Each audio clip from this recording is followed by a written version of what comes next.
toddobaadkii hore dowladda Soomaaliya waxay magaalada London ku soo bandhigtay xogta laga helay sahankii shidaalka ee laga sameeyay Soomaaliya intii u dhaxaysay sanadihii 2014 ilaa 2016. Sahanka waxa isaga dambeeyay labada shirkadood ee kala ah Soma Oil and Gas iyo shirkadda Spectrum. Sahanka ay sameeyeen waxa uu ku kala duwanaa heerka badda salkeeda ee laga sameeyay sahaminta. Labadan sahan waxay sheegeen in fursadda Soomaaliya shidaal looga heli karo ay aad u sarreyso, waxayna ilaa haatan arkeen humaaggii shidaalka. Sida lagaga dhawaaqay magaalada London, tartanka shidaalka Soomaaliya waxay rasmi ahaan u dhacaysaa 7 bisha November ee sanadkan, iyadoo isla markaaba loo sheegi doono shirkadaha guuleysta. Waxaa xigi doonta saxiixa heshiisyadan oo dhacaysa ugu dambeyn 9 bisha December ee sanadkan. Heshiisyada la saxeexana waxay rasmi ahaan bilaabanayaan 1 bisha Janaayo 2020.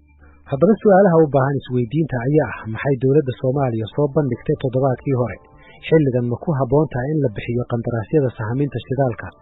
haddii ay ku habboon tahay maxaa loo baahan yahay ee tallaabooyin ah in la sameeyo ka hor bixinta qandaraasyada haddii aysan ku habboonayn maxay tahay sababtu waxa kale oo aan barnaamijkan galka baarista ku eegi doonaa waa maxay saamiga ay dowladda Soomaaliya soo jeedisay inay ku bixiso heshiiska qaybsiga khayraadka ama production sharing agreement ee ay galayaan dowladda federaalka iyo shirkadaha tartanka ku jira. Su'aalahan iyo kuwo kale waxaan hordhigay wasiirka batroolka iyo macdanta Cabdirashiid Maxamed Axmed oo hogaaminayay wafdigii dowladda Soomaaliya ee toddobaadkii hore xogta khayraadka Soomaaliya ku soo bandhigay magaalada London. Sababta intaan u nimid waxay ahayd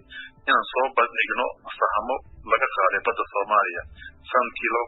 2013 ilaa 2015. Taasay ahayd sababtaan u nimid waxaan shirkadaha soo bandhignay awoodda iyo ilaahay resource-ga aan haysano marka cidii danaynayso waxaan rabnaa inaan waa road show maanta London aan ku qabanay waxaan rajaynayaa inaan laba magaalo kale waaweyn aan ku qabanno sidaas oo kale si aan adduunka ugu soo jeedino maalgashiyaasha caalamiga si ay u maalgashtaan Soomaaliya. Dowladda maalmaha aad sheegaysid oo la leeyahay waa sidaan soo gudbinaya waa tentative days waa macnaha maalmo oo aan leenahay waad fulin kartaan laakiin haddii ay noo fuli weyso la sababtoo ah baarlamaanka waxaa naga yaala sharcigii batroolka oo dib u eegis lagu sameeyey kaasoon soo bixin waxma samayn karno waxaan rajaynaynaa sessionkan inta uusan dhammaanin inuu naga dhammaado sharcigaas haddii ilaah yidhaahdo kadibna aan galno muxuu ahaa maalmahaas waxaan ku aasinay maalmaha baarlamaanka uu dhameeyey sharcigaas dhameeyey kadibna annagoo sharciga haysana inaan gali karno proceskaas kale. Laakiin imise shirkadood baa muujiyey inay danaynayaan inay ilaa hadda wax shirkad oo hayna male waxay ahayd bandhig guud cidii danaynaysa dibay waxay ula soo xiriiri doontaa shirkadii noo haysay muxuu ahaa daraasadda oo shirkadaas waxay u mas-uul ka tahay inay ciddii la soo xiriirtaba inay si detail u tusto meeshay danaynayso kadibna ay wixii soo daba markaas arkeena. haddaba ka soko jawaabaha uu bixiyey wasiirka waxaa jira su'aalo kale oo u baahan jawaabo in loo helo. waxaa jawaabo u baahan dowladda Soomaaliya dadweynaha ma u sharaxday dhammaan tallaabooyinka la qaaday ilaa haatan iyo intii uu socday shirka London. Su'aalahan waxaan weydiiyey mid kamid ah khubarada ugu aqoonta badan arrimaha shidaalka ee Soomaalida isla markaana u soo shaqeeyay wasaaradda batroolka iyo macdanta muddo dheer ilaa laga soo gaaro bishii aynu soo dhaafnay ee Janaayo oo uu xilkaasi iska casilay. Jamaal Qaasim Mursal waxa uu qoraal uu sameeyay uu uga digay dowladda Soomaaliya inay xilligan bixiso qandaraasyada. waraysiga aan la yeeshay Jamaal Qaasim Mursal waxa uu ku sheegayaa in wax yar ka hor shirkii London ay dowladdu wax ka bedeshay qiimaha ay ku bixinayso saami qaybsiga shidaalka. Jamaal oo ku sugan London waxa uu marka hore sharaxayaa waxa ka dhacay magaalada London ee lagaga hadlay shirkii khayraadka Soomaaliya. Background marka aad galowdid waxaad commitment ayaa samaysay oo ah in aad diyaar tahay waxa samaysay in maxay ahayd prestationada iyo wax oo dhan waan arkay waxana waa dhageystay inaan arkan wadaayna xataa ka hor baa ogaay waxa meesha Bitran waxa uu yahay iyo waxa la qabanayo auction-ki ayaa furmay license round tabelayaasha meesha ku qoran waad aragtay prestationada waad aragtay waxa meesha loo joogo ma aha datadan dadku sanay obviously way ku jirtaa in datadii maxay ahayd mar labaad la sharxo prestation laga jeediyo laakiin muhiimaddu maxay tahay dawlad marka ay Bitran furto waxa loo heshiiyeynaa maxaan ku yiraahdaa shirkaduhu waxay uga fadhiyaan dhowr qodob hal inay meesha ka cadeyso maxay ahayd sharciyadeedii horta inay meesha ka cadeyso inay furtay Bitran inuu furan yahay tartankiinu furan yahay inay meesha ka cadeyso waxa laga rabaa inay meesha ka cadeyso inay ka samayso block delineation wax la dhaho oo ah bloogyadii oo la gadayay inay dhahdo bloggaas ama xirmadaas meeshaasay ku taallaa xirmadaas meeshaasay ku taallaa xirmadaas meeshay ku taallaa cabirkeedu waa intaas tiina meesha waa laga sheegay oo bloogyadii waa delineation lagu sameeyey waxaa kaloo laga rabaa sharciga fiscal termska oo ah maxaan ku idhahdaa fiscal terms waxaa la yidhi waxyaalaha lacagaha ah oo dawladdu meesha ay lacagta ka hesho ah fiscal termkaas ayaduna waa laga rabaa inay meesha ka caddayso which oo ay ka caddaysay already waana la gudbiyey waxaa meesha kaloo laga rabaa tender document wax la yidhahdo documentkii applicationadii wixii lagu samayn lahaa agaasimigooda meesha jooga oo presentation lagu samey la sharxay shirkadihii qaabkay usoo marayna la sheegay laga bilaabo marka ay shirkaas uu dhamaaday waxa furan applicationadii in lasoo gudbiyo waxaana loo sheegay shirkado inay la xiriiraan spectrum oo ay meesha kala soo baxaan waxa already waxaa bilowday in maxay ahayd applicationadii lasoo buuxbuuxiyo fiscal termkii lagu soo waxeeyo petroleum lowgii waxaa la gudbiyey 2008 kii ahaa la gudbiyey ayadoona weliba kii kale la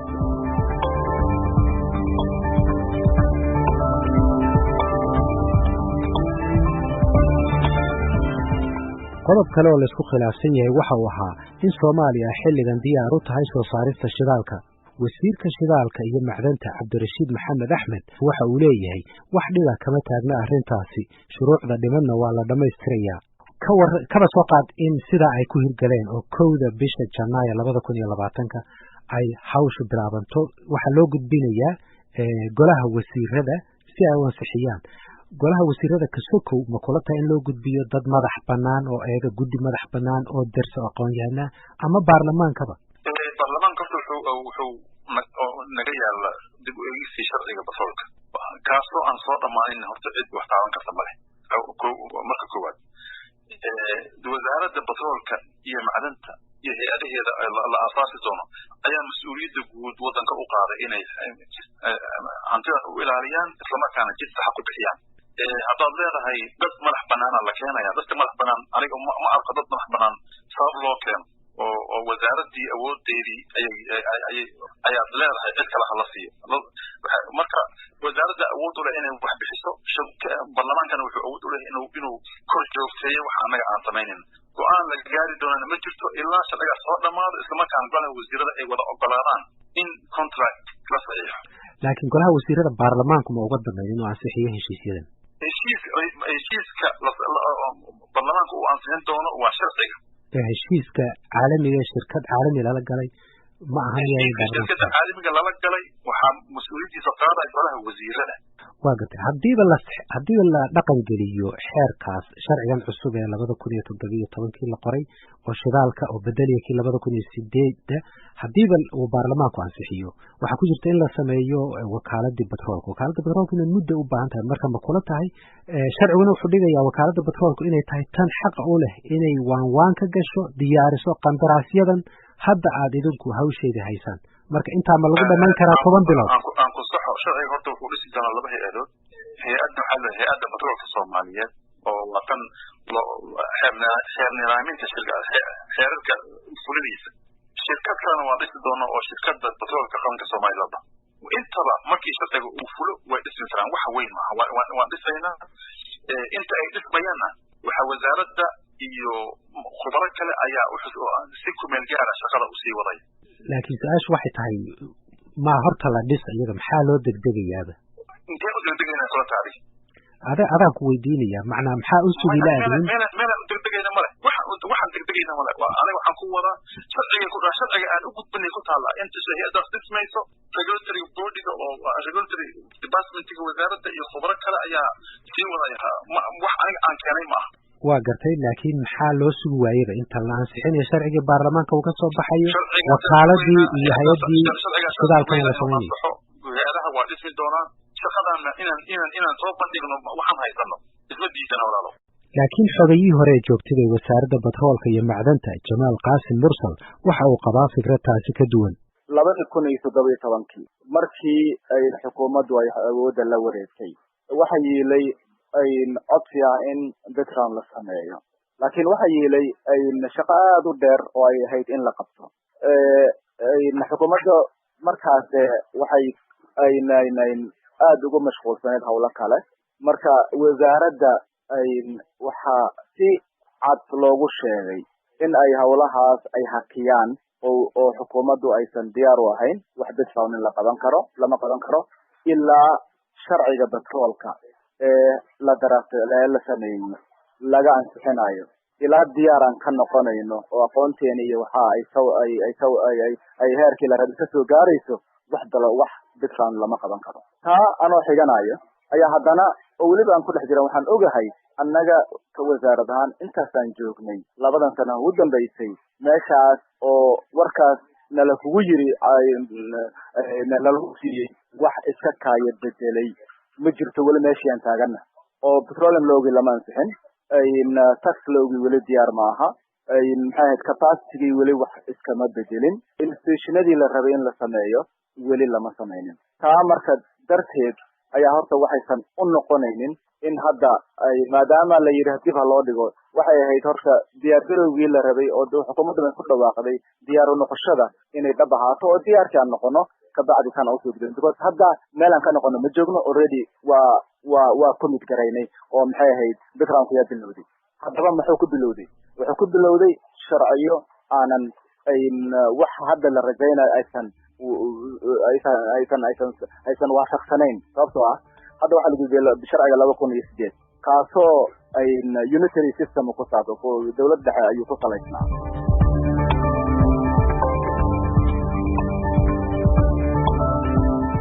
su'aalo kale oo la isweydiin karo ka hor bixinta qandaraasyada ayaa maxaa laga yeelayaa xaaladda amni iyo tan siyaasadeed ee dalka bishii Juun ee sanadkii hore magaalada Baydhabo waxaa heshiis ku gaaray dawladda federaalka iyo maamul goboleedyada heshiiskaasi waxa uu dhigay in dawladda Soomaaliya ay yeelato saami dhan 55% maamul goboleedka laga soo saaray shidaalkana 25%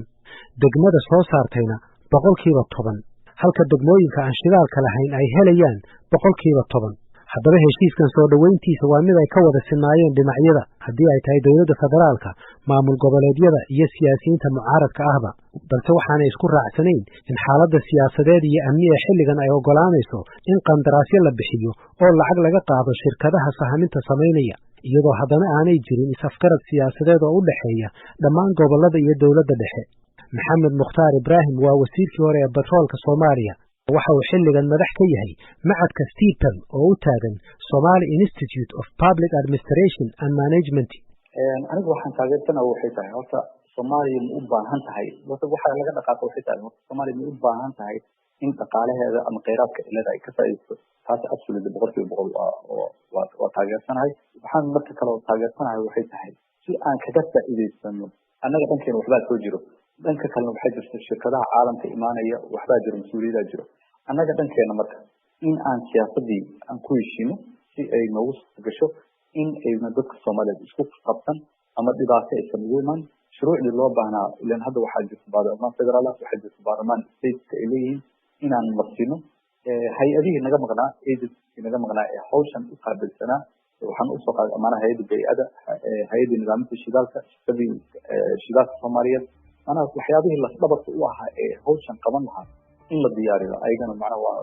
ولقى مبارمان سيدو كله ضد أطفال له أو كتله ووحن معمولنا إلا هذا أيضا ولقى مبارمان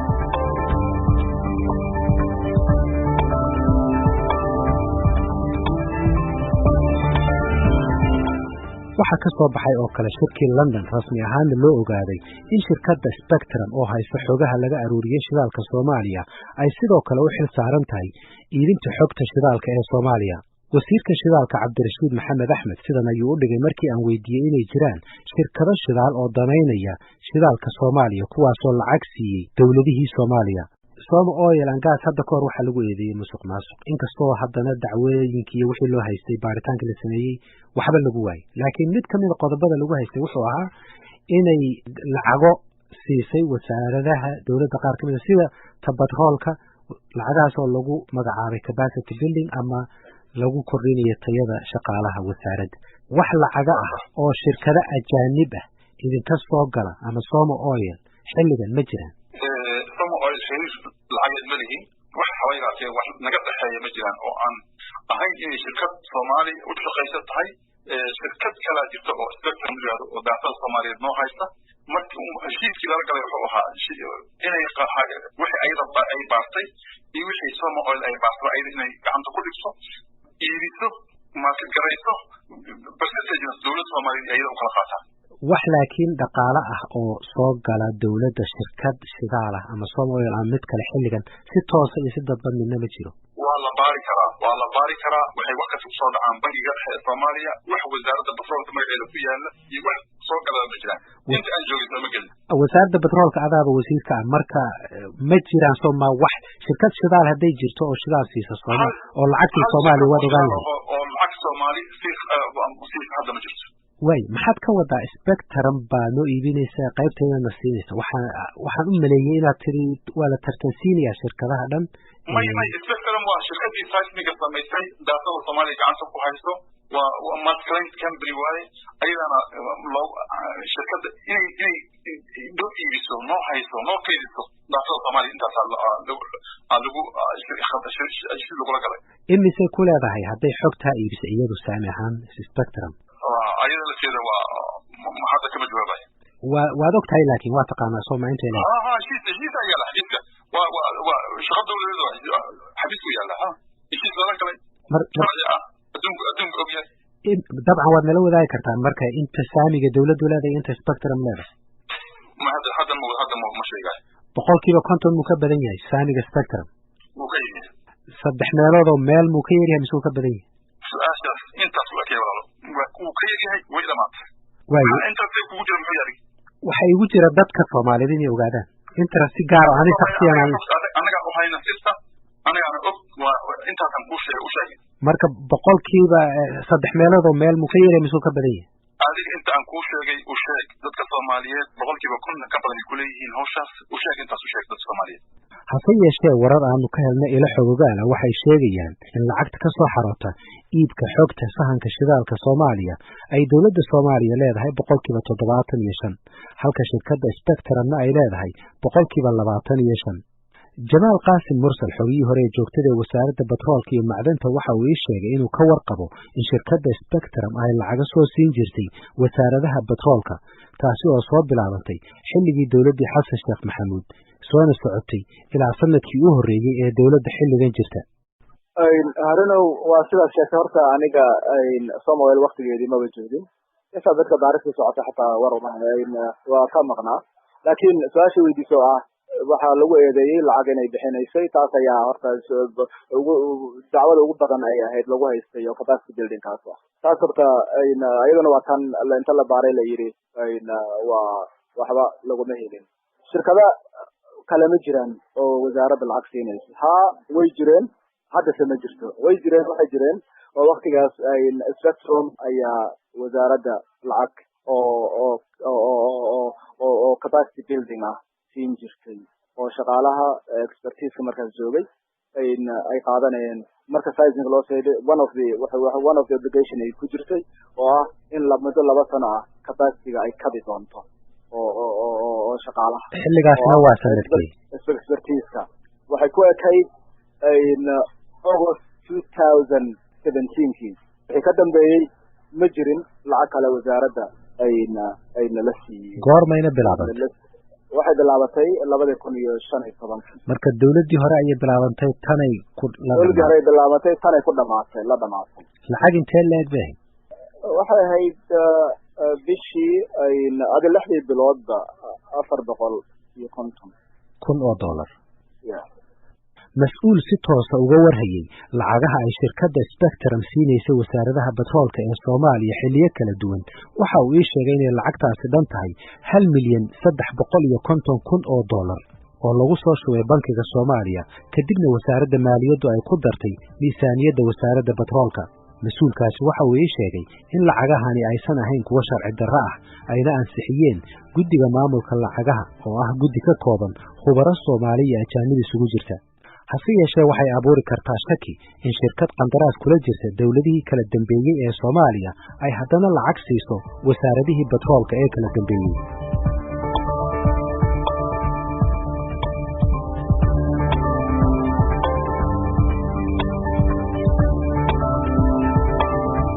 dokumentiyada uu helay galka baaristu waxay muujinayaan in saamiga ay dawladdu ku talisay inay ka qaadato qaybsiga shidaalka uu u dhaxeeyo 54 ilaa 66 boqolkiiba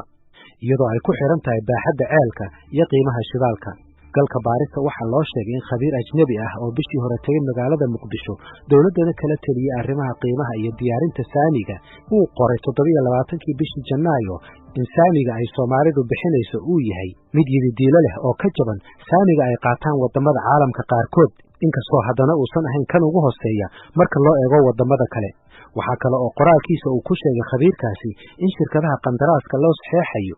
saxeexii kastaba ay dawladda Soomaaliya ka qaadi doonto $2 milyan oo dollar.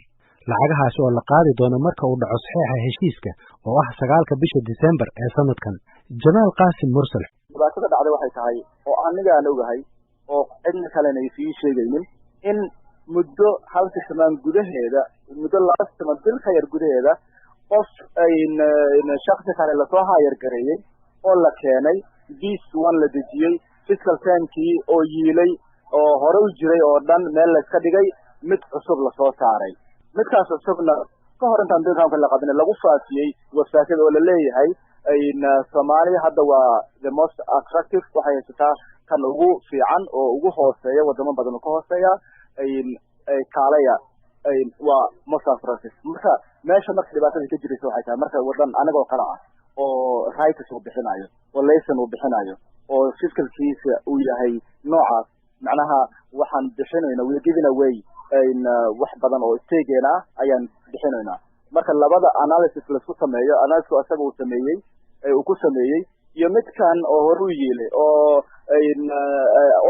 hotel qolada la yiraahdo ku sameeyeen oo IMF ay analysis sameeyeen waxa la ogaaday the best oo kan ugu fiican fiscal terms inaan haysano ayaa la ogaaday laakiin hadda arkan ay wax badan laga bedelay overall marka la isku soo doobo waxa dawladdu helayso waxa lagu soo qoray 52 ilaa 60 kii hore wuxuu ahaa wuxuu kaga duwanaa wuxuu soo bedelayay maxay ahayd hadba marka lacagta ay soo cestaan ilaa 85 ayaa marka ugu dambeysay gaaraynay marka waxaan u baahanahay waxaan rabaa dadweynaha aad u fahmaan waxa leedahay waanta wada xaajoodka marka la furo tartankan qandaraas bixinta bisha November 7deeda meesha dawladdu ay ka bilaabayso waanta heshiiska qaybsiga khayraadka waa 54 ilaa 60 waa intaas leedahay waa intaas boqolkiiba waxa weeye sida ku qoran 54 ilaa 64 54 ilaa 64 marka waxa leedahay Soomaaliya heshiiska ka wanaagsan oo ka qiimo fiican ka qiimo sareeya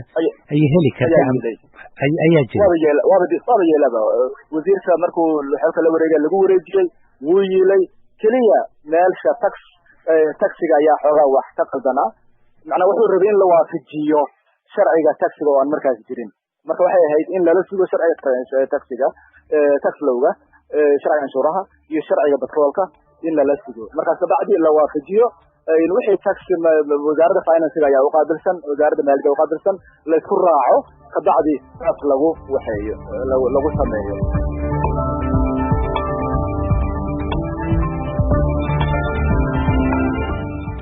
su'aalaha badankooda ay isweydiinayaan khubarada Soomaalida ayaa ku jeeda heshiiskii lala galay shirkadda Soma Oil and Gas bishii August sanadkii 2013 heshiiskaasi shirkadda Soma Oil and Gas waxa uu saxeexay hogaamiyihii hore ee xisbiga muxaafadka Britain Michael Howard dhinaca Soomaaliyana waxa uu saxeexay wasiirkii hore ee batroolka Cabdirasaaq Cumar Maxamed waxaan weydiiyay wasiirka qodob si weyn walaac ay uga muujiyeen dadka Soomaalida iyo khubarada dhinaca shidaalka oo ahaa in heshiisku uu ogolaanayo Soma Oil and Gas inay hesho 60,000 oo kiiloomitir oo isku wareeg ah oo u dhiganta 12 xidhmood heshiiska waxaa ku jiray dabcan marka shidaal la sameeyo company uu rabo inuu waddan shidaal ka sameeyo waxa la galay heshiis oo la yiraahdo production sharing agreement oo lagu heshiiyo waxay dalbadeen in heshiiskaas markii iyagana ay jiraan sida kampaniyada ay usoo dalbanayaan ay usoo dalbadaan waxaa ku qoran in la siiyo tixgelin consideration in la siiyo marka ay soo dalbadaan blocks ma aha yani blocks kaasaan rabnaa hana la siiyo ilaa ma aha kuma qorno ay kaga qoran tahay ma laha clause ka hadlayana waa akhrin kartaa marka wax ayiman oo dhahayo ilaa sanada fi weliba waxaan aaminsanahay aniga markii aan heshiiska aan galaynay looyaro kasoo shaqeeyey khibrad dheerna u lah maxaa la yidhaahdaa heshiisyada laga galo shirkadaha baaro batroolka ayaa yani nala shaqaynayay weliba yani si adag ayaan arrimahaas yani inaan yani lagu yani aqoon la-aan ana yani wax badan oo aan xaq u leynaha ana loo siiji ayaan taxadir gaar siinaynay marka ma ahayn wax inta yani heshiis inta lasoo qortay yani saas waxa si laawi laha waxaasaan rabnaa marka heshiiska waxaan xasuustaa inay ahayd in la siiyo tixgelin laakiin ilaa 12 block aa laydin siinaa ma ahayn weliba waxaan jeclahay ma xasuusto laakiin inuu jiray close lahaayo dowladda soomaaliya wixii ay garato ayaa laydin siinaa tixgelinka taasna xaqay u leeyihiin waa kan bani konton milyan geliyey inuu ogaado annagana si aan ku ogaano waxa khayraada ee badda ku jiro waa marka saasay ku timid marka laakiin wax oo ilaa in la siiyo intaasoo block oo block ay rabaan la siiyo oo ay ku qoran tahay heshiiska ma jiro khubarada uu ka mid ka yahay Jamaal Qaasim Mursal waxay si weyn uga soo horjeesteen qodobkan waxaana ay ku doodeen inaysan habboonayn in dawladda Soomaaliya ay bixiso xidhmooyin sidaasi u tiro badan iyadoo xilligan uun la bilaabayo qandaraas bixinta iyo waayo aragnimada Soomaaliya ee shidaal qodista waxa la yiri marka ay Soomaa ku soo wareejiso maxay ahayd daatada ku soo wareejiso Soomaaliya in return bedelkeeda waxa ay helaysaa 12 block oo ayadu ay dooranayso by own preference ay qaadanaysaa kuwaas oo la dhaho Soma block 12 block dawladda okay dhahday way u saxiixday haddii u saxiixday ayna maxaan ku yiraahdaa horta meesha ummadda Soomaaliya ka wada qayliyeen taasay ahayd in site la qabto lacagna lagu bixiyo haddana abaalmarintuna ay noqoto waxa ayada hawsheeda way gudatay way ka soo baxday heshiiskeedii way qoratay way ka saxiixdatay marka waxa looga fadhiyaa ummadda xukuumadda Soomaaliyeed wixii ay saxiixday inay ka soo baxdo midaa jirta laakiin oo ah waxa la siiyay notice of application wax loo saxiixay oo saxiixa oo laysanka waa ka duwan yahay kaas saxiixa laysanka waa marka kan hadda qaabka hadda lagu socdo ama direct negotiation ha loogu siiyo ama bidka soo gasho markaas ayaa la siinayaa su'aasha waxay tahay 12kaas block weli ma ayada u xiran yihiin bidka ma lagu soo darayaa ma direct negotiation ka la sameeyo saas lagu siinayaa blogyada waxa weeye waxa ka mid ah blogyada ugu fiican haddii saasay dhacdo shirkadaha kale way iska fariisanayaan waxay suganayaan inta Soomaa ay ka qaadanayso markaas ka bacdina flip bay sameeyeen shirkadaha ka gadanay ayagana markaas sameeyaan